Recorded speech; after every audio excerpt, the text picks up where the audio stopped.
We cross now to Kenya, the country holding significant potential for mineral development and is largely unexplored. Joining us for more is Monica Gichuhi. She's CEO of the Kenyan Chamber of Mines. Thanks so much, Monica, for joining us this morning. Let's take a look at what potential we're looking at when it comes to the resources space in Kenya, and Kenya being able to extract maximum value. Good morning. As introduced, I'm Monica from the Kenya Chamber of Mines, and as we know, Kenya is mainly an exploration destination, and it's at this point that we are doing a lot of activities towards attracting investors to come in and take up exploration and discover the potential of the country.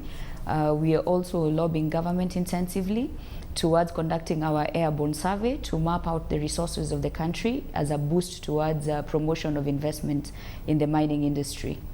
Let's take a look at some of the detail there. What exactly government's putting in place in terms of mining policy and revising its Mining Act to encourage investment and development of this sector at this stage of the game? Okay, currently I have to confess that Kenya has an outdated mining law dating up to 1947, which is during the colonial times in this country. There have been a concerted effort between the government and the private sector for the last 9 years to try revise this mining legislation. We've incurred a lot of hitches along the way with change of constitution that necessitated for us to relook at the proposed draft. We had a change of office in terms of the minister in charge. And right before, when we thought we were going to pull through and put the new legislation in place, we had the general election coming up, and now we've changed the government afresh.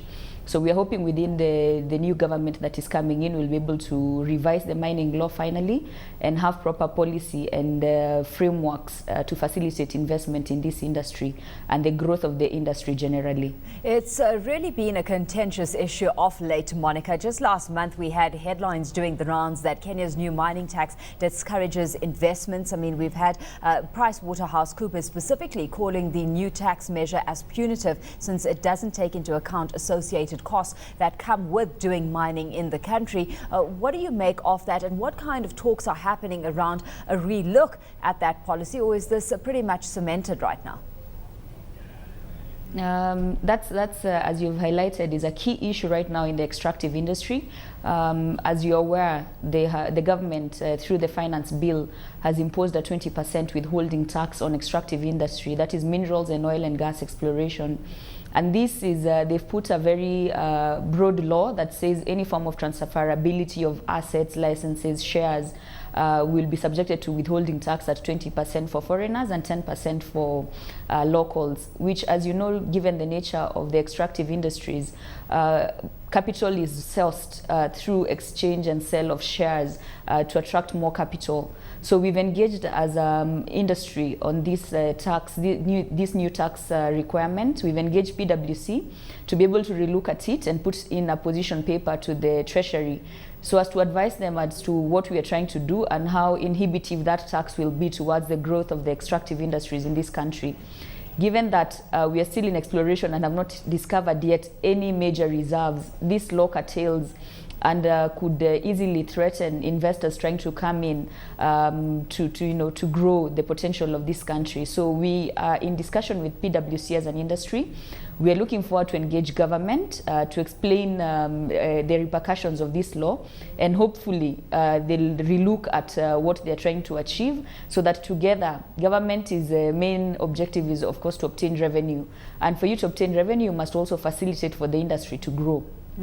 So we want to engage government so that we have proper legislation that will facilitate the growth of the industry. We've seen many countries, not just in Africa, struggle to strike that balance between encouraging investment its way and then deriving some benefit of its natural resources as well. Monica, what's your take on the balancing act that needs to be played here? From the engagement we've had with government in the future, there have been a phrase that has been used on a win-win-win situation, where as we legislate and set out policies for this industry, everybody must realize the objective, where government wants to realize taxes for the benefit of the people of Kenya. The locals also want benefit as the custodians of the resources being extracted, but the investors too are in it because they want to realize a return on their investment. So we have to strike a balance and encourage dialogue between all the entities to ensure then that we have this balanced win-win-win situation where nobody loses as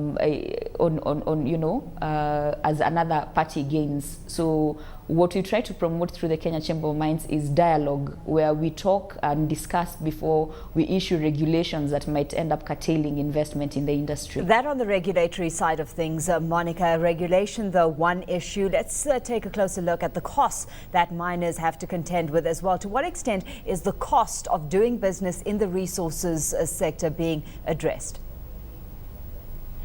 The biggest issue on cost right now of doing business in Kenya in terms of extractive industries, and especially for minerals, is because the country doesn't have the proper geological information. That means the entry cost of doing exploration in Kenya right now is quite prohibitive, and hence why most Kenyans would stay away from it. And towards addressing this issue of high entry costs and capital outlay at the beginning of operations, we've engaged with government to explain to them the importance of conducting an airborne survey to be able to map the resources of this country and to reduce the entry costs of starting exploration. Because right now, as it is, it's more fast come, fast served, and whatever you go explore for it, which is quite risky for given the nature of the extractive industry. So what we are promoting is we need to map our resources, we need to establish what is where, hence to reduce the risk and the entry costs of exploration, and anybody want to engage in the minerals industry.